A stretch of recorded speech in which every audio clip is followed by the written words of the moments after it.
Hello and welcome to Never Seen It. It's a podcast where we're watching a bunch of smut. The whole thing? Yeah, that's what we're doing now on this podcast. I'm Trent and I'm here with my wife Betsy. Me! Who is on this journey with me. I'm such a lucky girl. And today we are ending our 4-movie journey into Smutland. Yep. We're watching Showgirls, Betsy. Why? The 1995 classic? Classic question mark? Classic? Cult classic, certainly. Very much a cult classic. Showgirls is another Paul Verhoeven joint. This bastard will not leave us alone. We've seen 2 of them already. This is number 3. Betsy, you haven't seen this movie. No. I have. Why? Why? I asked that question. Why haven't you seen this? Because it's Showgirls? I have heard this is a notoriously awful movie. You're right. And I have a tendency to not watch awful movies. If your reputation is this bad, Yeah. I'm not gonna watch it. But for you, my love, Yeah. why not? So it is to the point where it has achieved camp quality. Okay. Like, the acting is horrible. The dialogue is horrible. There are names in this movie. Yes. Do you know who's in it? So I know that the star is Elizabeth Berkley. Correct. So she was coming hot off of Saved by the Bell. Now, we've mentioned other, young actresses from this era who want to get rid of their squeaky clean reputations and want to go off and start their regular acting career. Yes, she did that and it failed. It failed spectacularly. Her career was over after this movie. Yes. I know of one other movie that she is in. And now she's back on After Saved this. by the Bell. Right. Yeah, she things was are able full circle. She was able to pull it full circle and go back to her origins. I also know one other movie she is in apart from this, and Yeah. it's The First Wives Club, which was Oh. made the same year or a year after. Okay. So that's the only I other wouldn't thing. count that as, hey, she was able to continue her career after this movie. It was probably made concurrently. Probably. So the other movie that I know her from is Any Given Sunday. I did not know She that. has a bit part in that movie. She's hardly a character, Yeah, but she's in it. She's got a small role in First Wives Club too. Yeah. But yeah, so I know she's in it. I believe Kyle MacLachlan Correct. is the other big name in this movie. Uh-huh. Anyone else is just going to be a surprise to me. You will know at least one more person. Okay. 100%. And you're going to know the name for sure. So yeah, Betsy, I have seen this movie probably more than once. Good Lord. I would say 2 or 3 times. I've seen it all the way through. I have experienced this. I have a feeling you are going to have the same appreciation for it that I do, in that it is one of these campy things that you know going in that it's trash, and as long as you know that going in, you can have fun with it. Okay. Yeah. All right. Because how do you make a movie like this and have it be taken seriously? Right. This movie had a fervor around it when it Okay. came out. I kind of remember it. I don't. There's a fucking joke in The Simpsons about Showgirls, if you can believe that. I mean, the Simpsons have been around for some time, so yes, I can believe that. Well, I don't even remember the context, but Marge is gonna treat Homer and take him to Showgirls. And he goes to the theater and he has a pennant with the with the name of the movie on it. He's so excited to go see it. He's a fanboy. Well, he didn't even know. But it is not a sexy movie. There are sex scenes. There is a lot of naked people in the movie. Obviously, it's about strippers. Right. But all these other movies that we've seen, that we've watched so far, have had some kind of, sensual nature to it. It's actually been a little tasteful. It's relevant to the plot, Right. for the most part. There's a reason why these people are fucking. Yeah. This is just horse shit. Right. So, I don't know. So, that all being said, do you know what the plot is? So the title Showgirls, I immediately think of Las Vegas Showgirls. Yep. So my assumption is it takes place in Vegas. Sure. If I was going to take a shot in the dark. Or Reno, I guess. And it's about stripping. Yes. I think there's somebody who has sex in a pool. Accurate. I feel like I know that bit about this. Otherwise, I don't know what anyone's motivations are. I don't know what anyone's names are. I don't know what we're doing or why they care or anything. So I just feel like it's going to be bad. It's going to be so bad. Yeah. All right. Well, that's about all we're going to say about this so far. I haven't seen this movie in so long. It's probably been over 10 years. Yeah. But yeah. Yeah, we're going to go see Showgirls. Why? That's a. No, Trent. That's why? You're going to love it. We're going to be right back.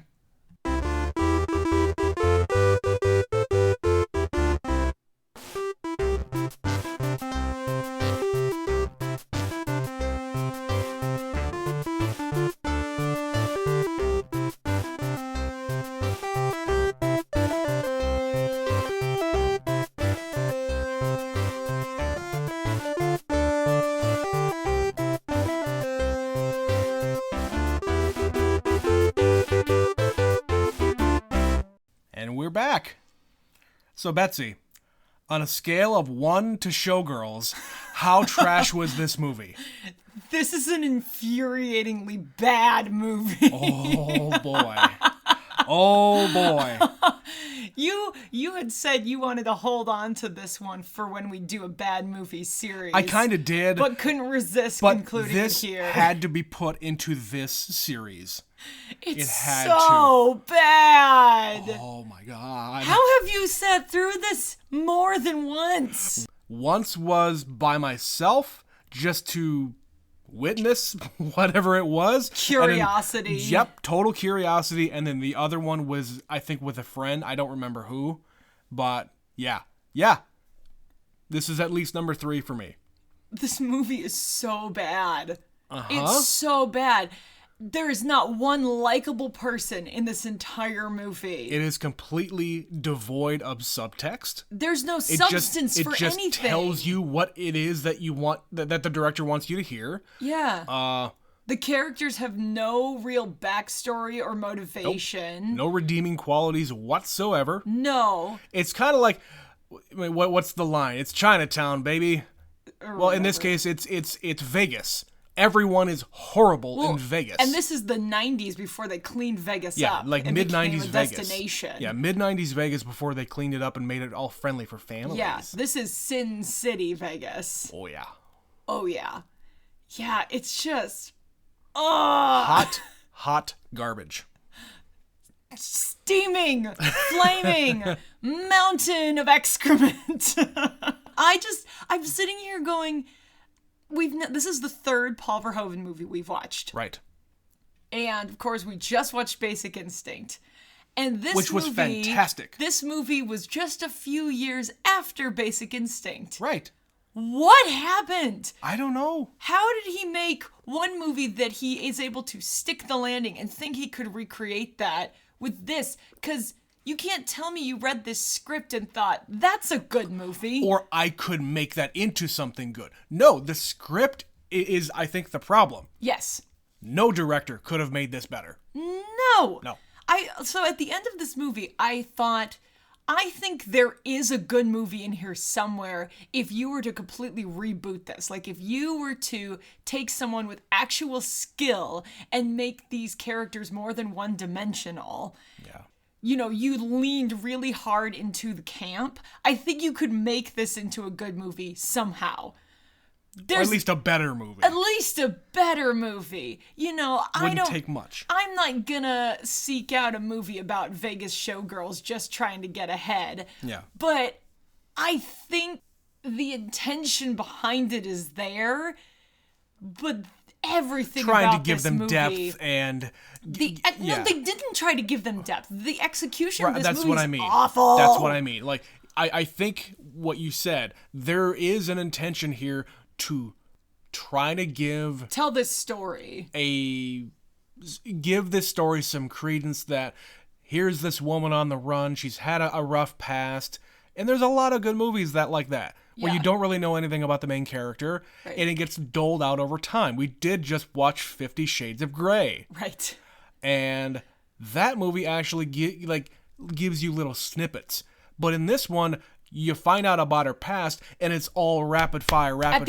at the very end. And by the end of it, you don't care anymore I because the movie's care over. At all. Yeah, I did not care about her this movie. She is an awful person. yeah. She is a straight up bitch at the beginning who breathes through her fucking mouth the whole movie because she thinks it makes her look sexy if she just shows her teeth and breathes out her mouth.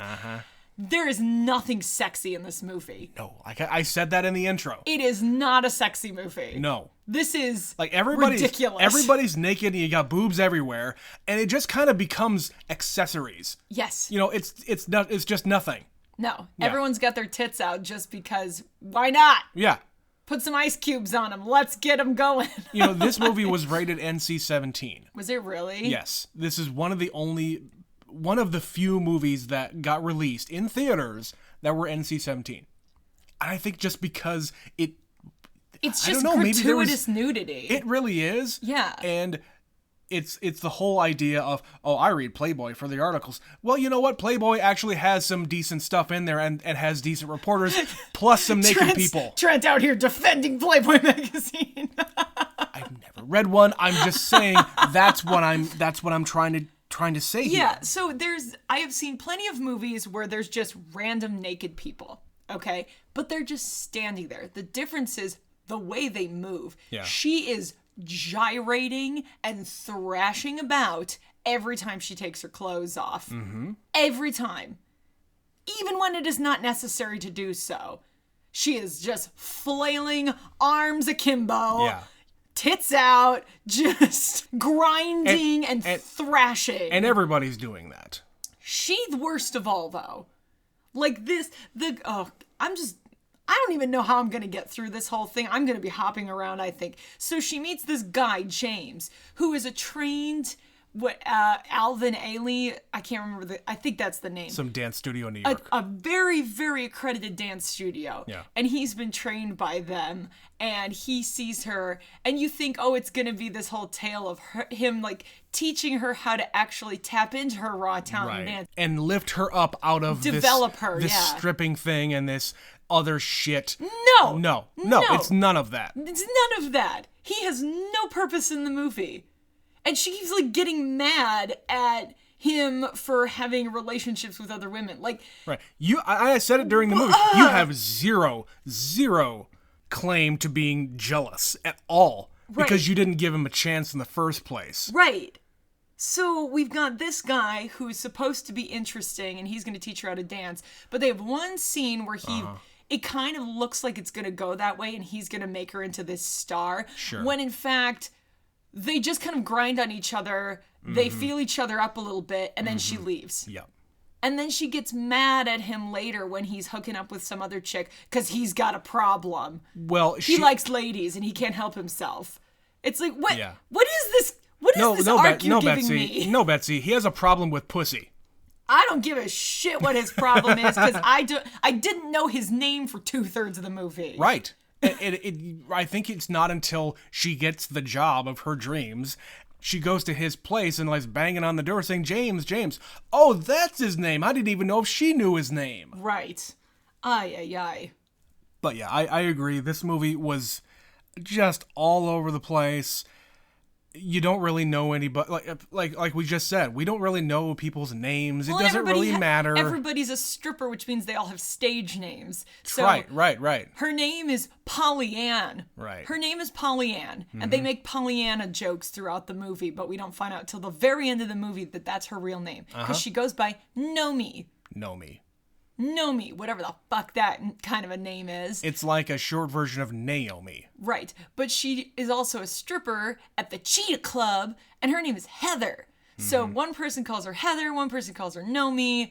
You know, it's Nomi Malone. And Nomi is her given name to herself. Yes. Because she's on the run.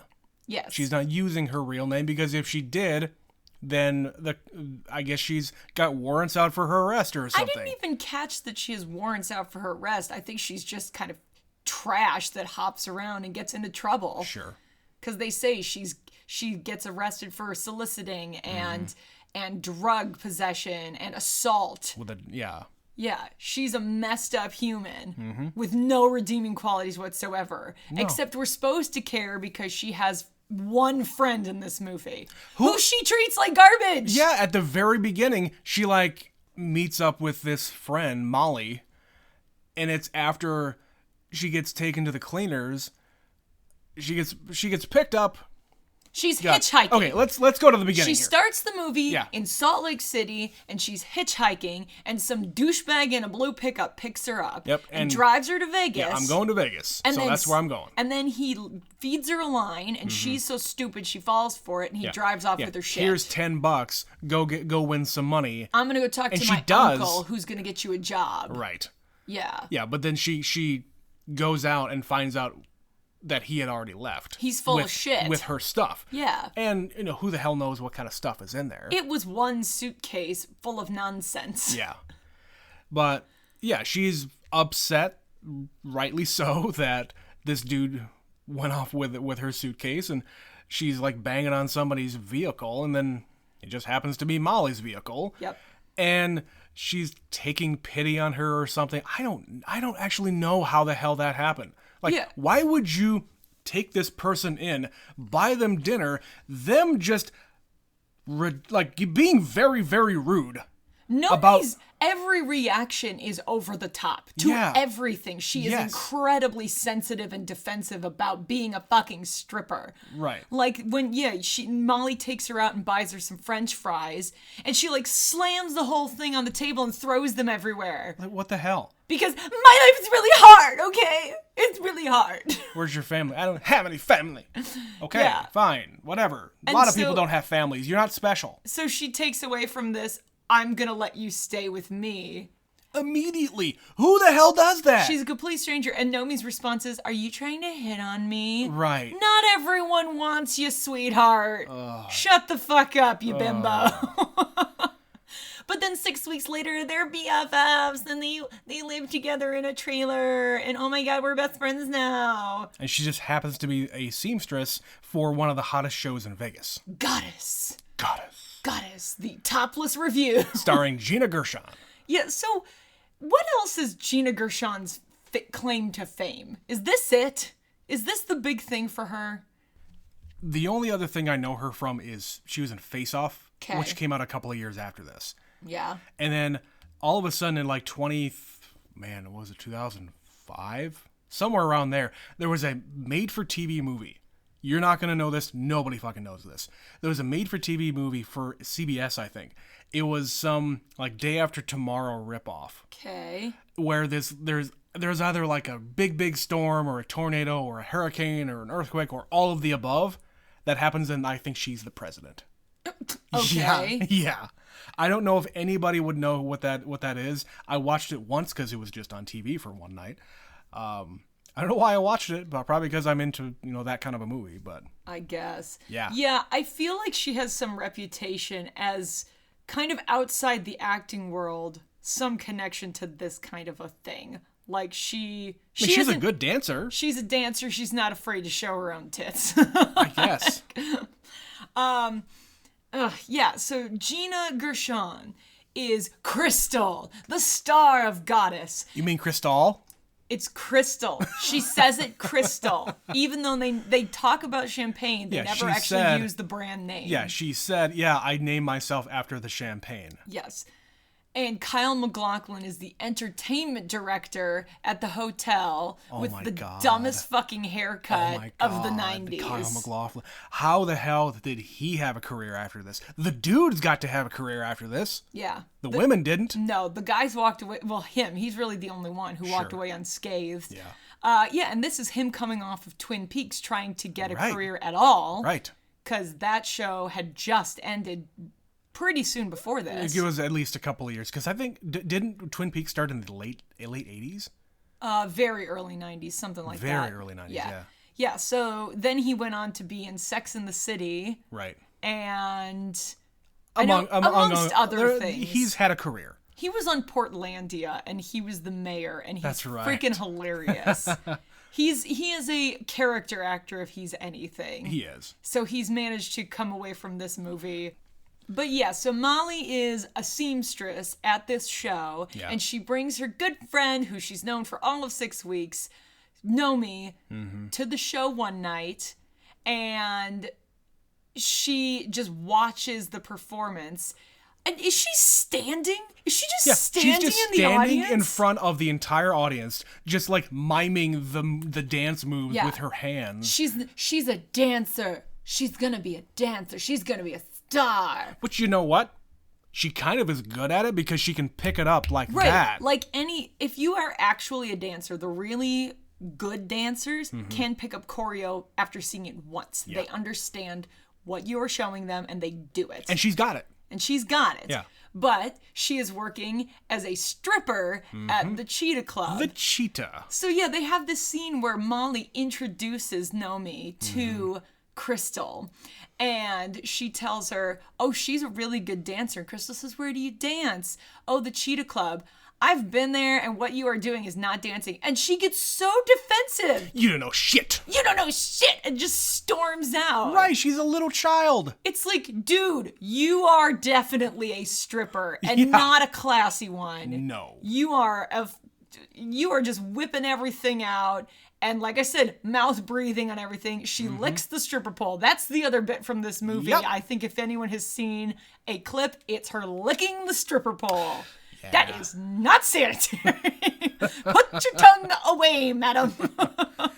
Yeah. So I don't know why she's getting all butthurt the whole movie. Anytime somebody says anything, She storms off. She storms off. But you know what? They keep hiring her and like putting her in the shows. Yeah, at like one point they ask her her birth date and she says 73, which makes her about 23, 24 years old. Which makes sense. Yeah, she's like a little baby and she's just trying to make it in the world. Where's she from? All over the place. Back east. Back east. Anywhere. All over. Like she's vague and vapid and stupid. Like she's very stupid. And yeah, she's just yeah. And then after she storms off, they go to a club. Is this the scene you were talking about when we watched Basic Instinct? You said they were kind of lit the same. Kinda. So like what I was talking about was the hair, like the kind of curly hair, curly blonde hair that she has at the very, very beginning when she gets picked up. Yes. That's the hair.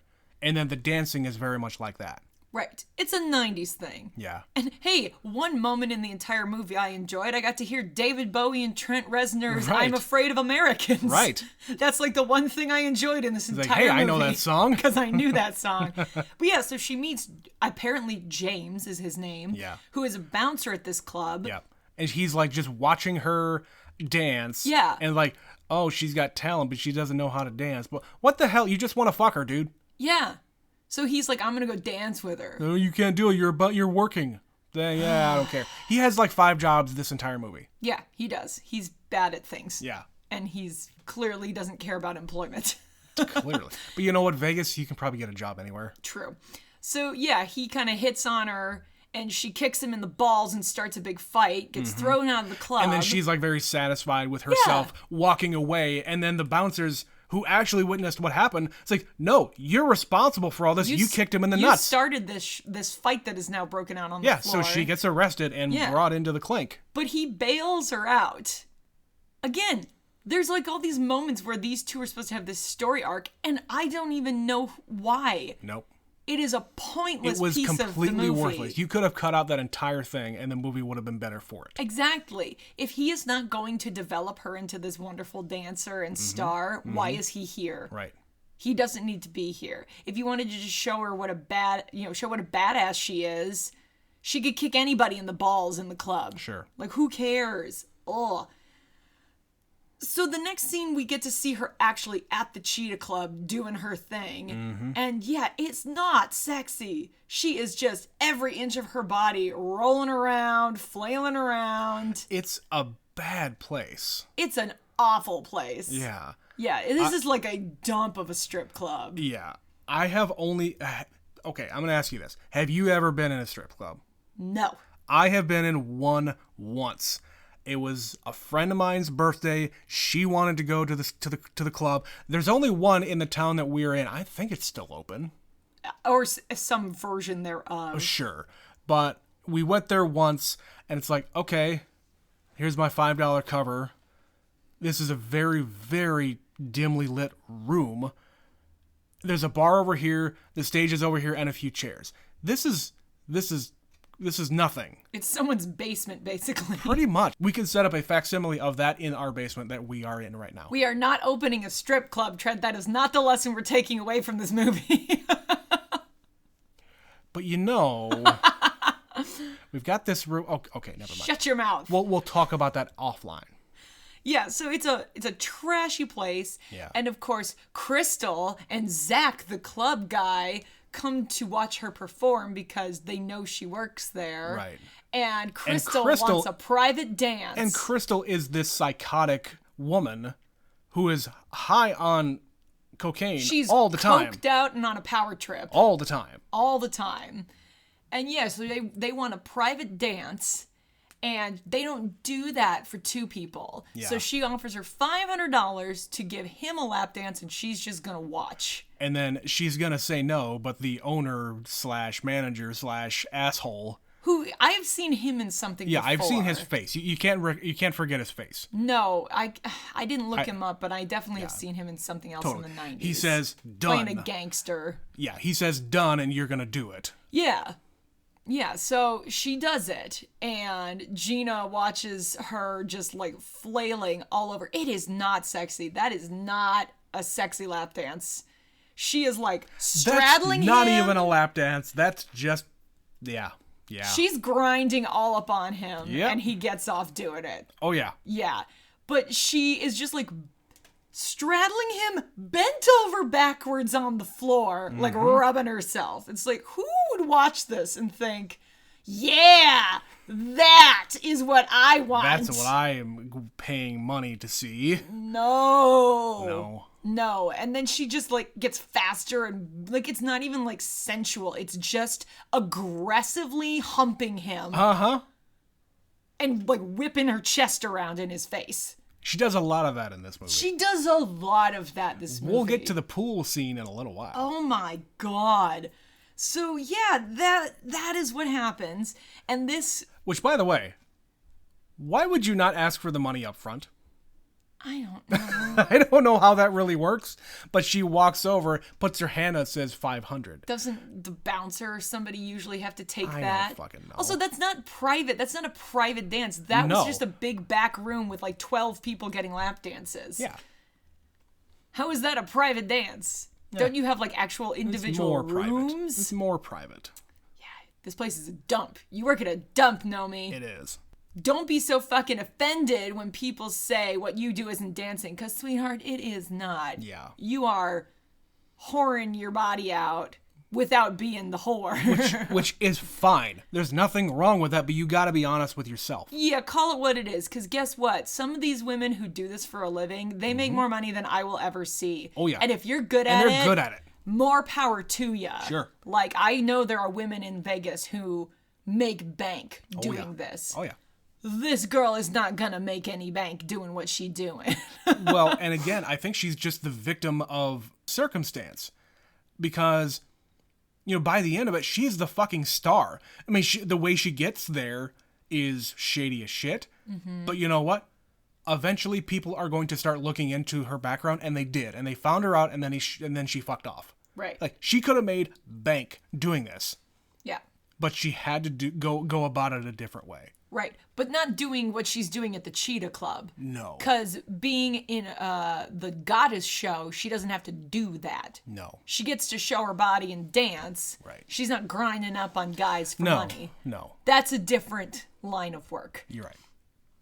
But yeah, Crystal's just sort of toying with her this whole movie. Yeah. So first she insults her, then she comes to the club, and then she tells a guy who works with her, you should tell her about the audition. So he goes over and gives her a card and says, tomorrow we're having auditions for the chorus for Goddess. Yeah. And you should come tomorrow. Right.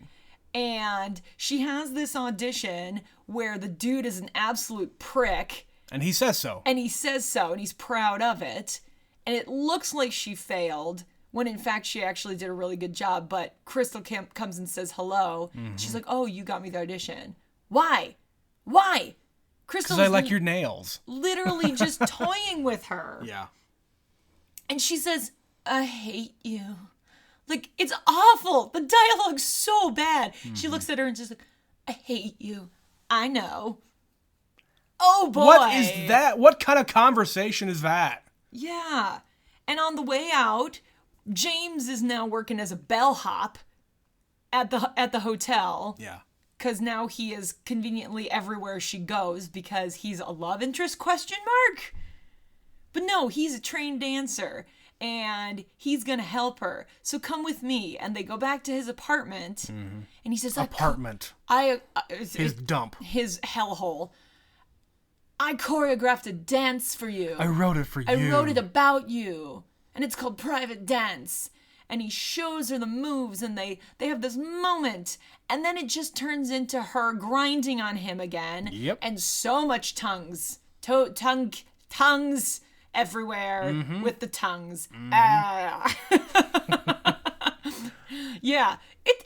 Listen, on film, French kissing is not attractive. No. And this was like the least attractive kissing I've ever seen in a movie. She is like on his lap, turned backwards. They're barely able to reach each other. And it's just fucking lizard tongue coming just out the side of her face. Yeah. But they're about to have sex. She puts a stop to it because, as she keeps saying like 12 times, I'm on my period. Yep. She's on her period apparently this entire movie. Of Because she course. says it many times. Of course. And then she leaves. And that's their relationship. She has met Pretty him much. twice. She has met him twice.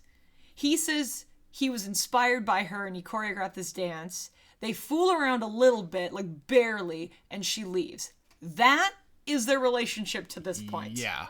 That's it. So she goes home, but she finds out she got the job. Right. She got the job in the chorus. So she immediately goes back to his place, and he's fucking some other woman, and she gets mad about it. Yeah, you have no right. You literally have known him for 2 days, have nothing.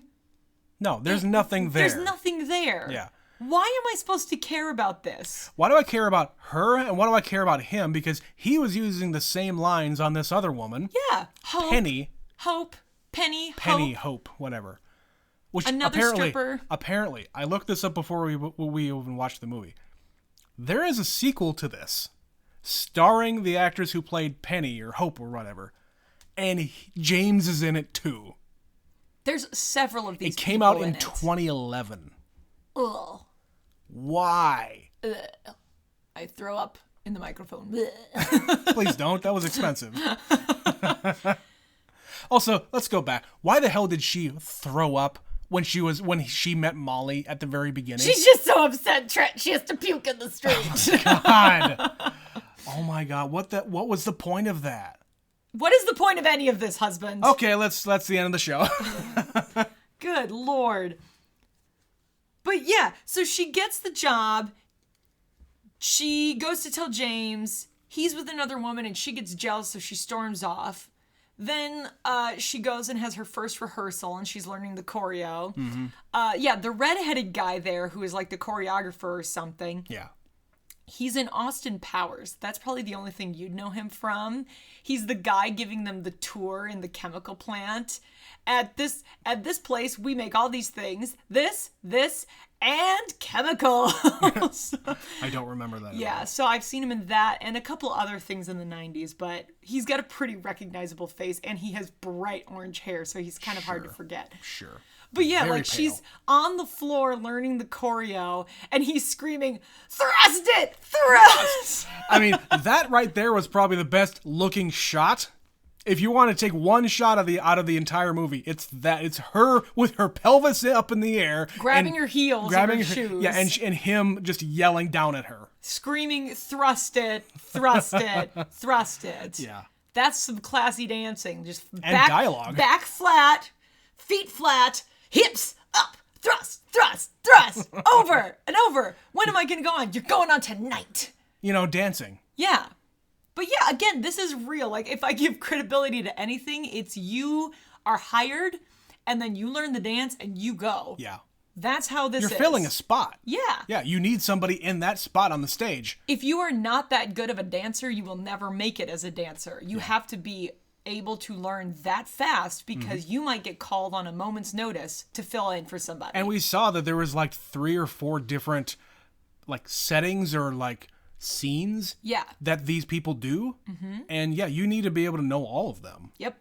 You need to know where you're going to be, when you have to be out. And they kind of help her a little bit when she first goes out. Yeah. But yeah, so she has her first night, and there's monkeys. Why are there monkeys? What the hell kind of a show is this?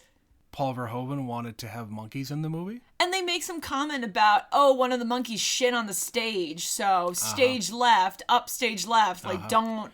Well, there's different acts. You have the goddess act, and then you have the monkey act, and then you have a comedian act, and then you have this act. I suppose. You know, the floor there's show, a lot of different stuff. It is. Yeah, there's a lot of different stuff that goes on in Vegas. I guess. But yeah, so the monkey shit on the stage right before their performance, and instead of, I don't know, cleaning it up, because they don't have a crew to do that. No, of course not. They go out and they do their dance, and she slips in it.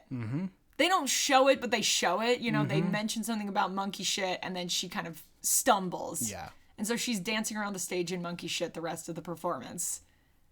Why? Why was that necessary, Trent? It wasn't necessary.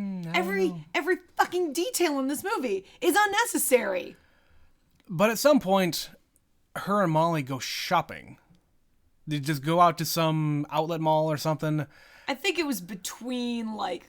It was after she did the lap dance and she got the job, because she's got some money now. Yeah. She buys a Versace. A Versace. It's pronounced Versace. Yeah, so she's stupid, too. Yeah. I love Versace. Me too, Nomi. Uncultured swine. Yes. Yeah, and then there's like one scene, because again, there's some back and forth with her and Crystal, and at one point in the show, like Crystal like trips her and takes her out. Just to show her, like, I'm the boss here. I'm in control. Right. And then Crystal also recommends her to go to this boat show. Like, you can be a little showgirl at the boat show, and you'll make $1,000 to just show up and look pretty. And it's a couple hours work. Right. When in fact, there's like a Japanese businessman and Phil, the business guy at the hotel, and they're going to take them all back for a nice party at my place. Just the 4 of us. Just the 4 of us. Yeah. So basically she's getting whored out. Yeah, of course. And she doesn't go for it. So she tattles and it says, tells Zach, I want to talk to you. And he says, this is outrageous. And I'm going to take care of this right now. And he makes Phil, if you do this again, there's going to be hell to pay. You're going to be out of a job. Yeah. And he makes a whole show about right. defending her when in fact he's like, Phil, just come on back once she leaves. Yeah. Yeah. So it's like all nonsense. Yeah, everybody is just horrible. Yeah. And then we get another scene with another horrible person. So the monkeys are running around, and one of the dancers in the chorus line has to bring her kids to work because she apparently doesn't have a babysitter. And which, you know what? That plausible. Happens. Yeah, this was a real thing. So back in like the 50s, in the heyday of Vegas, a lot of the guys who were like the crooners or the comedians, yeah, they grew up, and their moms in Vegas, they grew up in Vegas with their moms as showgirls or on the road as showgirls, and they were just kind of backstage hanging out. Yeah, that's where they grew up. That's what they did, and then they ended up entering show business as a result. Sure. Because it's what they knew. Right. And they knew everybody in the business, and they started young. So this was not an uncommon thing. But yeah, this woman has her kids backstage, and one of the other dancers doesn't like it, and she keeps telling... She is just horrible. Yeah. Shut the fuck up! Shut those kids up! Yeah. What the fuck? And then the kids cry. Of course, that's... And the girl is not getting upset backstage where all these women are running around topless, but the woman says the F word, and she crumbles like a little soft baby. Yeah. So that woman takes her revenge out by dropping a bunch of costume crystals on the floor.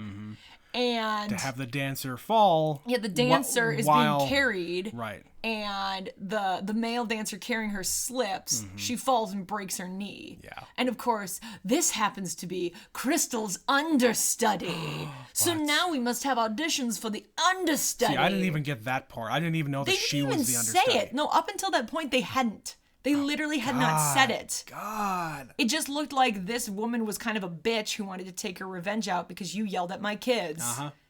And she's just like, oh, she fell. That's too bad. How did these get here? I don't know. Must have White come off. woman with box braids. It's like, you are so culturally inappropriate. Mid-90s, guys. Yeah.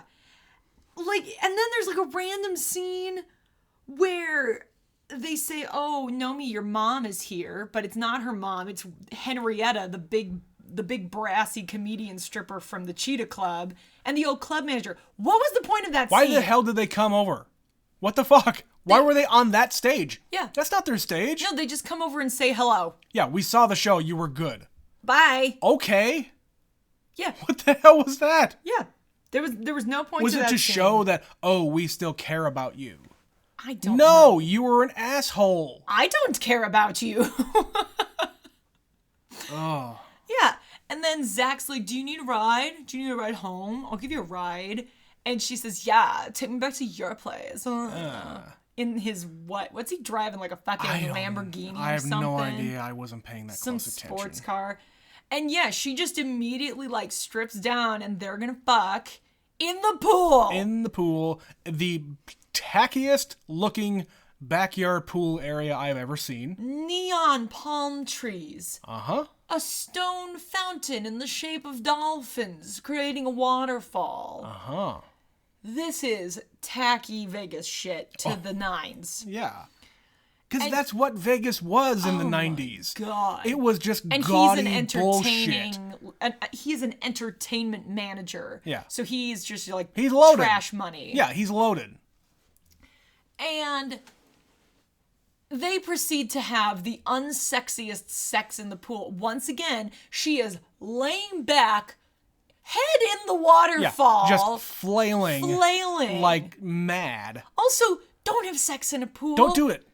Like, Don't. There's chemicals. Water goes places it doesn't belong. Don't do it. You will get an infection. Don't have sex in the pool. But yeah. And he, of course, is with Crystal. So, Yeah, sort to of. a point. To a point. And he has no qualms about just fucking this rando. And it's just, oh, Trent.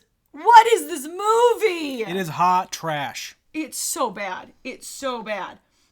Yeah, and then there's like a confrontation. Crystal's like, oh, you fucked him. Like Nomi auditions to be her understudy and she gets it. Well, he tells her that there's going to be an audition at noon the next, or that day, that they wake up. Yeah, and so she goes and she gets it, and Crystal confronts her and says, oh, I see, you fucked him, and that's how you got the part. Right. And she says, I didn't know about the audition until after I fucked him. You were going to get the part anyway. Right. Yeah. She's got heat, Trent. She's got heat. This girl's good, but she doesn't have Crystal's heat. But Nomi has heat. So she's got to be the understudy. Betsy, you should probably see a doctor if you've got heat. Well, after fucking in the pool, she's going to have some She's going to have all sorts of heat. Yeah. And then she just kind of inexplicably goes to the club where her... Well, somebody left a flyer on her on her thing. On her dressing table. Yes. James has got his show produced, and she's going to go watch it.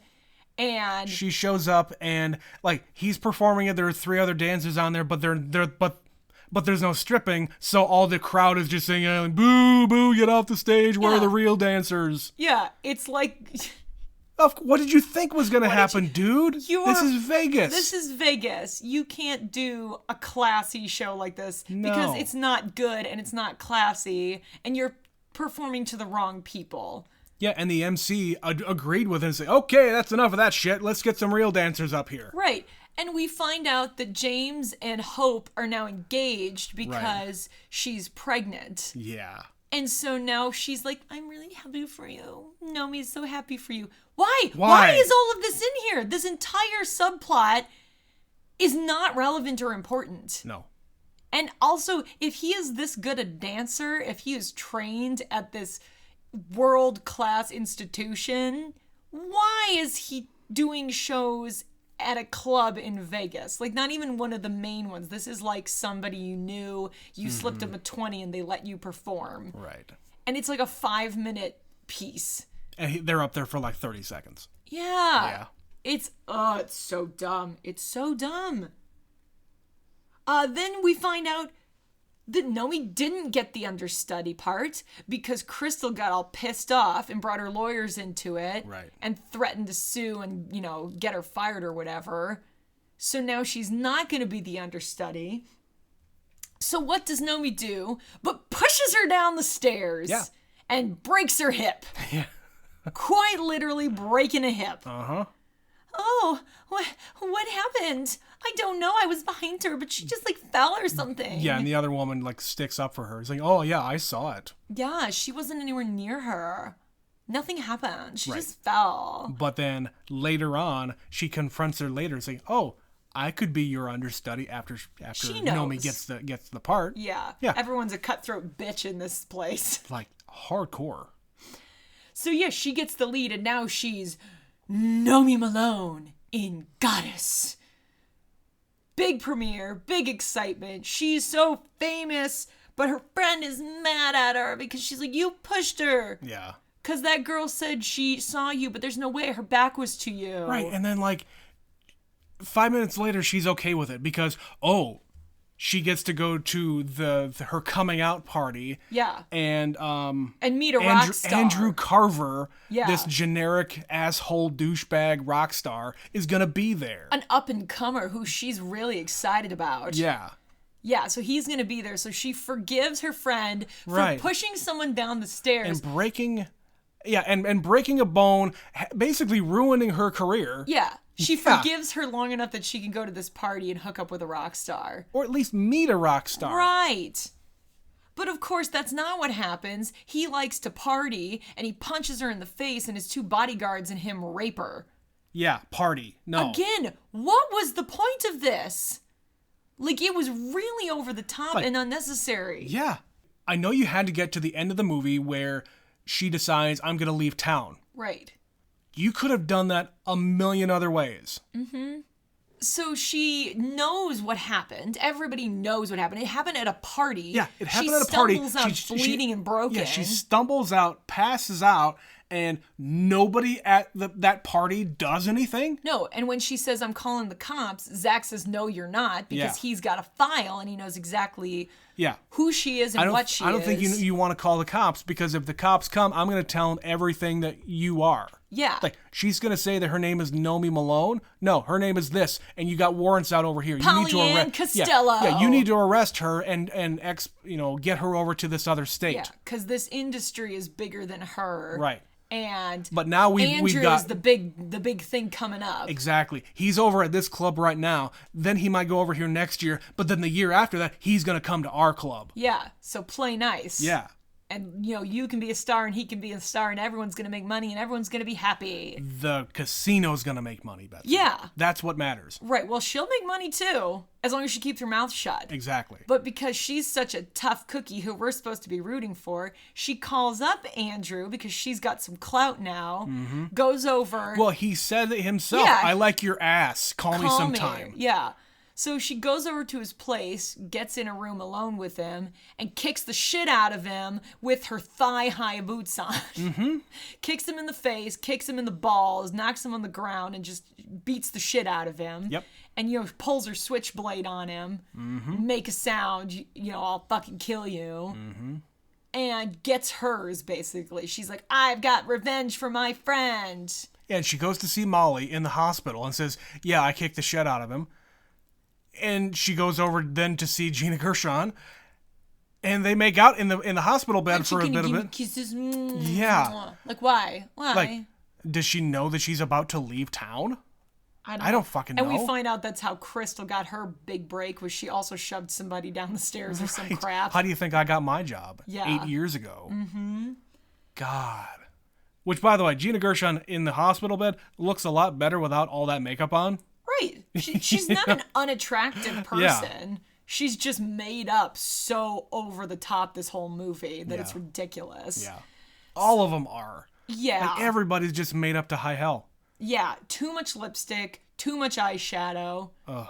It's too much. It was the 90s. I get it. We're in Vegas. I get it. But oofda. Did not age well. Right. No. So yeah, but before all that, we find out, this is her real name. She's been, like, her dad killed her mom or something? Yeah, she's an orphan. There was like a murder-suicide sort of thing. Right. She's been on the hook for hooking, for drugs, for assault with a deadly weapon. Yep. All this shit. She's an awful person. Yeah, and they got it from, like, fingerprints or whatever. I don't really know. They don't really explain it because this movie is very loosey-goosey. Right, they just reveal everything and they just leave it there. Yeah, and she just decides that she suddenly doesn't want this life, even though she's done one show and she's this huge star now. Right. And she just decides to leave, and she goes to hitchhike, and it's the same fucking guy again from the beginning of the movie. And they drive off in the direction of Los Angeles. And that's it. That's it. This movie was pointless. That was the word I was going to say. This movie has no meat on its bones. This movie has the worst dialogue and the worst acting and just gratuitous sex for the sake of sex. It is well deserving of an NC-17 because there's nothing classy about it. It is trash. It is just, here's my boobs and here's my business and I'm going to shake it all over the place. And Elizabeth Berkley, I know you were trying to get out of Saved by the Bell, but you didn't know. Good God. You didn't need to go that hard. No. You could have made this movie without going so far. I really will be curious because we're going to get around to it. One day we're going to watch Striptease. Yeah. Because that came out about the same time. And I'd be willing to bet that one has a lot more restraint than this movie had. Well, of course. Well, also, Demi Moore was a much, much bigger star. Right. Than Elizabeth Berkley ever was going to be. Right. But regardless of how her career actually ended up, Demi Moore was already a star. She was a star in the 80s. But yeah, the plot is so all over the place. The acting is bad. It is bad acting. Bad. But yeah, Betsy, I don't know what else to say about this horrible, horrible trash. It was all leading up to this. Yeah. And I'm glad we got it out of the way here so we don't have to do it later. I wish this movie was at least enjoyable in the sense that it was funny, but it wasn't even funny. It's just sad and bad. It's sad, yeah. Yeah, like, at least Wild Things, it was, like soap opera dialogue, basically. This dialogue is just plain bad. It kind of knew it was kind of trash, Wild Things. It knew it was trash, and they went for it. This, it kind of seems like they were trying to be serious. Right. And... Oh, buddy, you do not earn any of that. No, and this is no stripper with a heart of gold. This is like a 22-year-old bimbo. There's no redemption arc whatsoever for anyone. No. The best person in this movie is Molly. Yeah, and she gets punished. Yeah, horribly. And why does she get punished? For character development of someone else. Exactly. She gets used. Yeah, she gets used, and then that's the end of the movie. She's not seen again. She's basically in a fucking coma, doped up. Yeah. Because she was attacked, Oh, Betsy. Yeah. Betsy. This movie angered me. Trent, I am angry now at the Showgirls. Well, I'm sorry that you're angry at this. I'm a little disappointed that we went out on something like this for the end of this series. But it's the end. There's no good place for this movie. No. Because if we had done this in the bad movies, yes, it's bad. It's real bad. But I would have been angry at it then too. You're right. Yeah. But at the very least, we got a couple of good ones out of this. Like, Basic Instinct was really, really good. Yeah. I like Wild Things a whole bunch for other reasons. You'd have to see it again, you said. 50 Shades, man, I don't know. It's been a little while since we've seen that one, and I still don't know what to think about it. Like, part of me still wants to see the rest of them. Right, that's the thing about 50 Shades. Yeah. I at least was like, fuck, now I'm kind of intrigued. Yeah, I'm a little intrigued by the rest of the story. Yeah. Because the story was at least a little, I don't know, it's got some meat on its bones. This, however, nothing. Hollow. Nothing. Beginning to end. Yeah. It's all the top sheen. It's just one of these movies I want to show people to, like, look at this shit. Look at how bad this is. Yeah. I think it is, like I said at the beginning, it is possible to make a movie about this world, about showgirls who are cutthroats and trying to get ahead, but make it interesting and make it entertaining. And they can be irredeemable bitches. Yeah. But at least they're likable, irredeemable bitches. These people are not likable. Okay, here's a question. Talking about stripping movies. And we mentioned this in one of the other episodes. The first Magic Mike. Yes. Now, my understanding, I've not seen that movie, but my understanding is there's like some deep shit with, Channing Tatum's character? Mm-hmm. Isn't he like in with some like drug stuff, or he's going through some shit? No, I can't really remember the specifics, but basically there is kind of a darker storyline going along with the shiny stripping. Right. The stripping parts are fun. They're really fun, sure. And it's entertaining. As it should be. But then there's all this other story. I'm like, I don't care about the story. I don't want a story. I want to see the man's gyrate. Let them do their thing. You got Joe Manganiello. You've got Matthew McConaughey. Mm-hmm. You've got oh fuck, I can see his face and I can't think of his name. The guy. Nope, I can't think of their names, but there's a couple other actors I definitely know. Oh, Matt Bomer, that's his name. Matt Bomer is in it. Definitely people you recognize. Sure. And when they're in the club and they are on the stage, it is fucking entertaining. And then they stop and it's like, I don't care that Channing Tatum really wants to make furniture. And his girlfriend that he meets on the beach doesn't understand. That's the stuff I want to hear about. I can have the entertaining stripping part. There was no entertaining stripping in this movie. No. Showgirls is not one of those kinds of movies. No, and then it was sad. That was a great word for it. Magic Mike XXL, they go to a stripping convention. Yes, we've established I will this. continue to bring this up until one day we just watch this absurd movie again, because I'm not gonna lie, I was really fucking entertained by Magic Mike XXL. It was everything I wanted the first one to be, because they figured out after the first one was successful that they could just make this stupid stripping movie and people would like it. And they did. All right, fine. Showgirls is not that. It's trying to be this dark but tale. I need some subtext to my stripping, I don't Betsy. care. Literally, when we watched Magic Mike in the theater, somebody who I was there with started like yelling, "Less story, more stripping" in the theater. Yeah, that's what I want. I want there to be some camp, some fun. This is all like irredeemable people just trying to get ahead. And I can understand. I can get down with a movie with terrible people. Wild Things is all of that. But they're at least somewhat likable. Yeah. Like a little bit, or at least at the end they're you at go least away. a little conniving. They're interesting. Yeah. These people weren't interesting. No. They're just badly written. One-dimensional, awful people. Fuck this movie. That's where we're going to have to end it. But we do have an email here from Mr. Mitch from Saskatoon. We do? Yeah. From Mitch. Subject line, Superfan Mitch, ? Hello guys, not sure if I qualify as a superfan yet, but I would definitely love to be recognized as a distinguished contributor. Indeed, Mitch, you are a distinguished contributor. Indubitably. Listening through your recent podcast has been very enjoyable, thank you.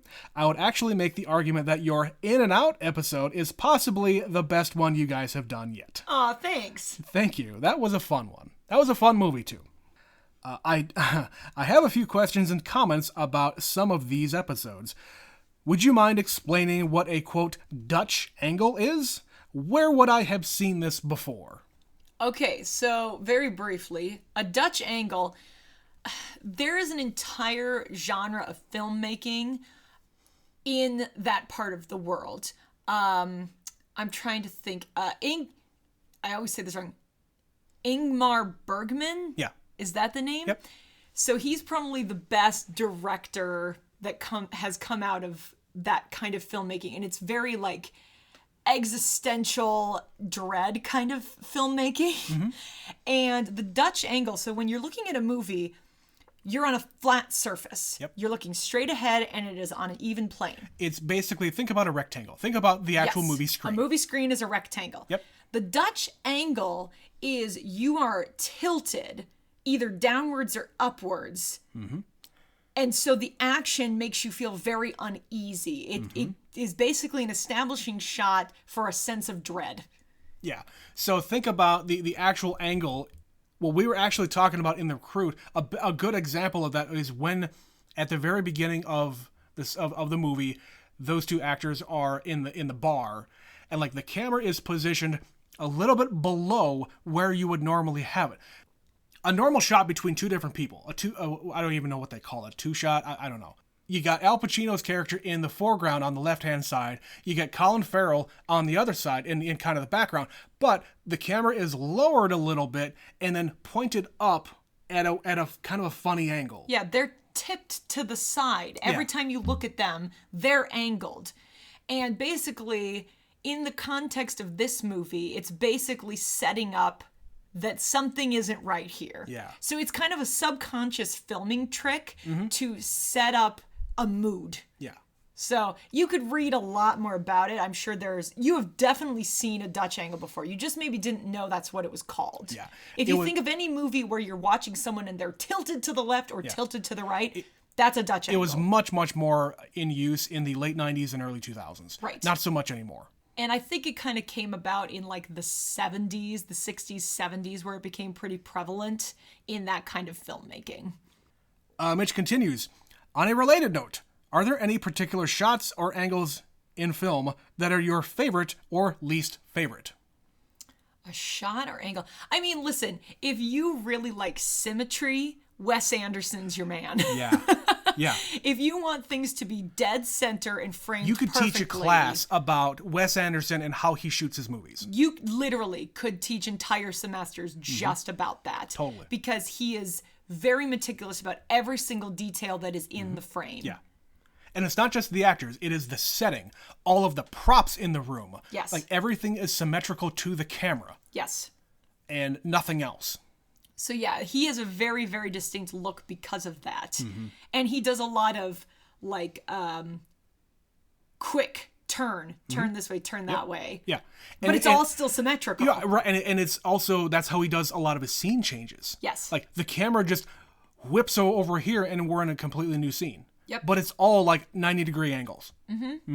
Yeah. So that would be somebody that it's very apparent that they made an intentional choice there. That's a good example, yes. Edgar Wright. Edgar Wright is another one that I really enjoy. He does a lot of these like quick cut transition editing tricks, and once you've seen one of his movies, you start to notice his style too. He has a very distinct style of directing, and that's part of his comedy too. Like his jokes are more punchy because of how they are shot and edited together. Correct. Yeah. So examples of that being one of your favorite movies, Scott Pilgrim versus the World. Mine? You mean yours? Me too.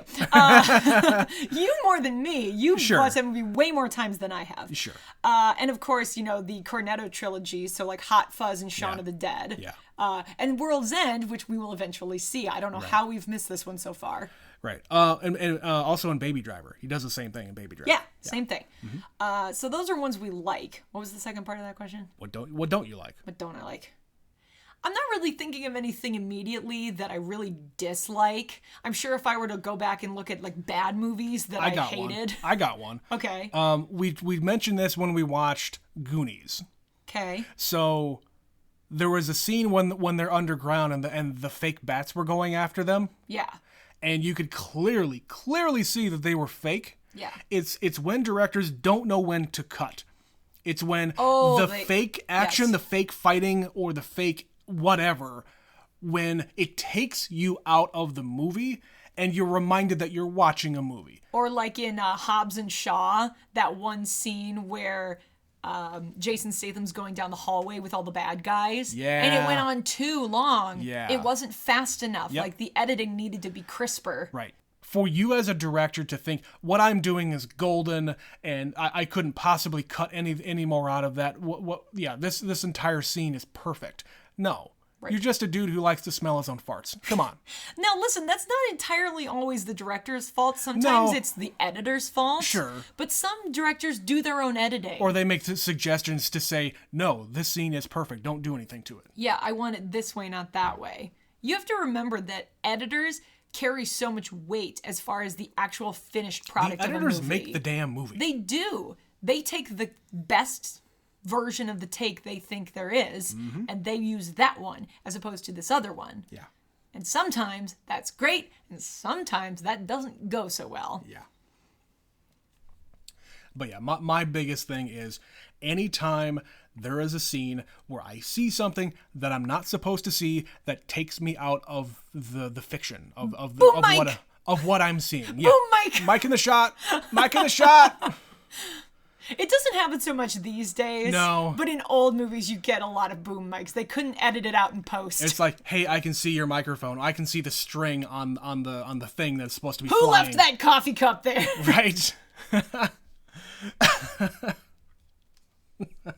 All right. Hope that answers your questions, Mitch. In the Up podcast, you were talking about Ratzenberger, and I know he isn't in Frozen because that is a straight-up Disney movie. And that's what we kind of figured. Yeah, we kind of figured that after we recorded. It's confusing, the small distinction, especially since Disney doesn't really do hand-drawn animation anymore. Right. They do a point. Like, what was their last one? Was it Princess and the Frog? Frog? That was their big comeback. They tried it, and I liked it, but it was just kind of unsuccessful. So. Yeah. However, he may or may not be in the most recent Pixar one, Luca, which I do recommend, by the way, a good time. He may be the voice of a minor character and very briefly, which, I don't know, Ratzenberger seems to be kind of up there in age. He's certainly not a spring chicken. Yeah, he's not going to be around for very long. And the final section here. In the Solo podcast, you talked about Lando and how you could use more of him. To the best of my knowledge, Disney already has Mr. Glover set up to have a Lando Disney Plus series in the works, and I will definitely watch. Sure thing. I like everything that he's been in so far. Mm-hmm. He's a great performer. Yeah. He's a good actor. And some of the TV shows are the best ones. Like, they're using the characters better in a TV format because they have more time to do so. Yeah. We recently watched the WandaVision. Yes. Which... We don't do podcast episodes about TV shows, but that was really great. Yeah. I enjoyed that quite a bit. Mm-hmm. And I'm glad that we did because, I kind of figured these TV shows are going to be kind of way off to the side of the regular Marvel universe. No, it's really not. They are continuing on the story. And if you're a fan of the Marvel universe and you're not watching the TV shows, you're going to be left behind. Unfortunately. At least to some extent. Unfortunately. To some extent, yeah. Yeah. So, which we are very much behind. Correct. We'll get there, though. We'll get there. In regards to reshoots and so forth in the Star Wars saga, Rogue One also needed reshoots late in the game and apparently changed the whole movie. Items were added to help Star Wars The Last Jedi with its storytelling, which is the hyperspace tracking. And apparently a bunch of the Vader stuff at the end was all done in reshoots. That's what I believe, anyway. Okay. I mean, it makes sense. Like, if you don't really know what these other movies are going to have in them, and especially if a movie films long, if you're going way over budget on time, right, and you find out, oh, this other movie over here is going to continue the story this way, let's try to integrate this into this movie as long as we have it not in the can yet. Yeah. Well, and I know some of it, especially with like Last Jedi, Carrie Fisher died. One of your main characters. She was not the lead, but she was a big enough part of the earlier two that her absence is going to be noticed. Sure. And they had to figure out how to go around that with what footage they did have and how to conclude it with grace. Sure. Sometimes that's what happens. And you're forced into a box. You have to do it. Sometimes it's the second and third Pirates movies. Pirates of the Caribbean were filming 2 and 3 at the same time, and they were just beleaguered by problem after problem after problem. Yeah. There were hurricanes and floods, and set pieces were completely getting destroyed, and they had to keep starting over. Nature's a bitch. And those movies aren't bad, but I think that stuff did affect the movies overall because they're not great. They're not nearly as good as the first one. The first one is an all-time classic. I love that movie. Absolutely. That movie is pitch perfect. Yeah. Pitch Perfect, another movie I've never seen. And he finishes with, "You guys are awesome. Sincerely, distinguished contributor Mitch from Saskatoon." Your title is way too long. If I'm going to have an objection to anything, it's your title. I'm going to call him DC Mitch. DC Mitch. Not from DC. It's a title, not a place. Correct. We also got a comment. I had somebody comment on Wild Things from Lorenzo in reference to Wild Things. "A gem that infiltrated and set up permanent shop in my subconsciousness many years ago and still keeps delivering to me gags and giggles. Perhaps even the framework for many of the big decisions in my life. Who knows?" Lorenzo, I'm very happy that I'm not the only person that this movie infected. So yes, there are people out there who like this movie, yes. Unbeknownst to me. Yeah. I don't really know what... Man, I said it in the episode that for some reason, this movie just glommed onto me, and I've never been able to give it up. I know it's trash. I know it's got all these problems. I don't care. And that's okay, Trent. I'll love you anyway. Yeah. All right. That's it for emails and messages and whatnot for this episode. Thank you for going along with this journey in this kind of spur-of-the-moment series. Our trashy moment Trashathon. of trash. Trashathon. We've gotten some suggestions on what else we could have watched here. Some of them we did consider. One of them was, I think, Swim Fan. I think you brought it up. I brought it up. I've seen Swim Fan. I don't think it really fit with what we were doing because, that's teenagers. That's, it's a little different, and that's more of a thriller than what we were looking for. But I've seen Swim Fan. I kind of don't like it. Erica Christensen could have been a star, but she turned out to be crazy. Excellent. I think she's a Scientologist. Good for her. Yeah. But yeah, that's it for this series. I enjoyed myself. I'm really glad we got to see Basic Instinct.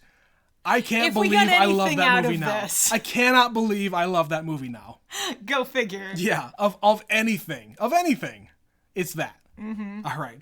So if you want to reach out to us, suggest the next series that we do. Because again, this was a spur of the moment thing. We were not planning on doing this to begin with.